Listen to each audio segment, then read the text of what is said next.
Bonjour à tous, j'espère que vous allez bien. Nous sommes mi-mars, c'est le bon moment donc pour faire les semis de tomates. Donc j'ai trouvé à la jardinerie à Saint-Trifon ces alvéoles, ici il y en a 72. Donc tout de suite on va voir comment le faire après le générique.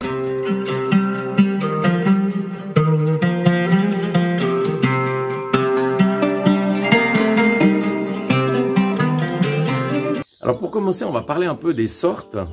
Donc en plus des sortes que je fais, les graines que je fais moi-même, comme par exemple les babouchkas, les cœurs de bœuf, et il y en a d'autres. Cette année, dans les paniers d'Olon, vous aurez également en tomate précoce, la douce de Hongrie, donc que je vais essayer. La tomate Martina, tomate précoce aussi, qui m'a donné de très bons résultats, j'ai aussi essayé. La rose de Berne, un classique, une des meilleures tomates de Suisse. Je vais essayer cette année de mettre dans vos paniers des zébras vertes, une tomate originale, très goûteuse. Et puis enfin, peut-être la préférée de mon ami Lez, la tomate de stockage Vésuve. C'est une tomate qu'on peut stocker pendant tout l'hiver. C'est vraiment une petite merveille. Donc ici, dans mon bac à terreau, donc je vous mets le lien également dans la vidéo. Regardez, il est magnifique ce terreau. Donc dans mon bac à terreau, on va venir le remplir. Donc mes alvéoles, généreusement.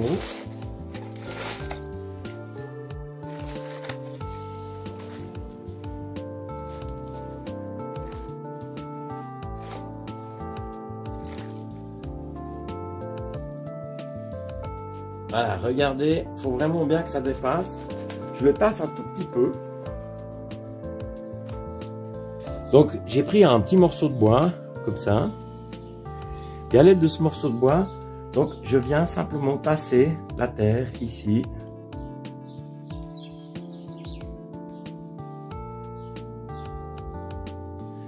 Donc, c'est important de bien tasser la terre parce que l'idée, c'est qu'on fasse une motte. Et pour ça, donc, il faut vraiment que la motte se tienne. Donc, en plus, les tomates, donc les graines de tomates, vont créer des racines, ce qui va faire que la motte se tiendra beaucoup mieux. Ensuite, j'ai ma petite liste ici de semis. Et j'ai préparé mes étiquettes. Donc, on y va. Donc, j'ai fait ma liste en fonction des alvéoles. Donc, j'ai 6 alvéoles dans la longueur. Donc, c'est parti. On les met. Martina. Rose de Berne. Donc, c'est vraiment important d'assurer la traçabilité au jardin. Je vous mets le lien sur la vidéo. Donc, la traçabilité de A à Z. Ensuite, les tomates Vésuve.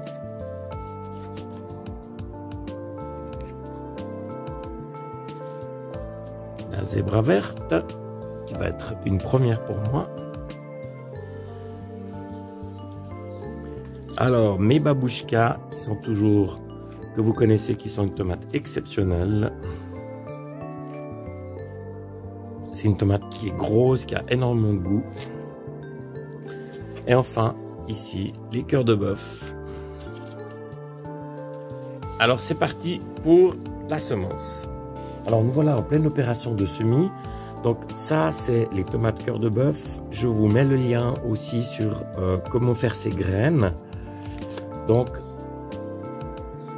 voilà mes graines donc, que j'ai fait moi-même. Et puis, là, étant donné que j'ai toujours un petit doute, je mets 2 graines. Donc, ça double les chances que mes graines partent. Alors, j'ai aussi fait la même chose pour tous les emballages. Je vous montre.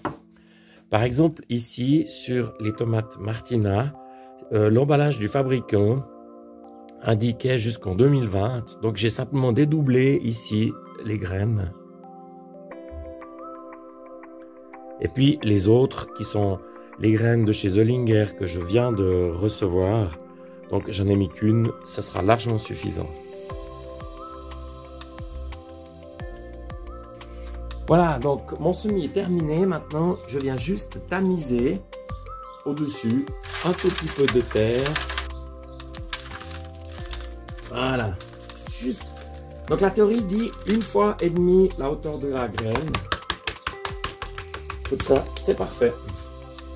Alors une fois arrosé, donc mes semis donc viennent au salon, contre la fenêtre.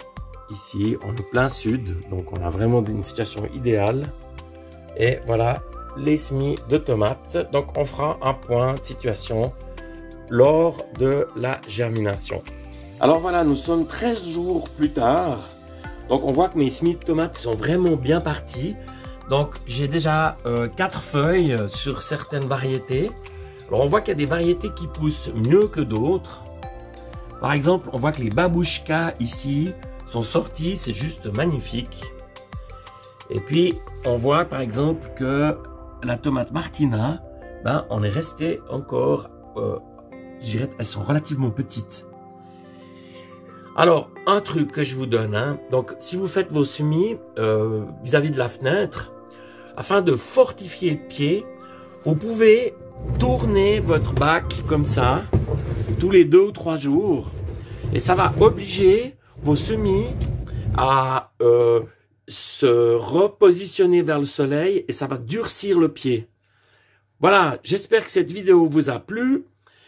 Si c'est le cas, n'hésitez pas, levez le pouce bleu et puis à bientôt!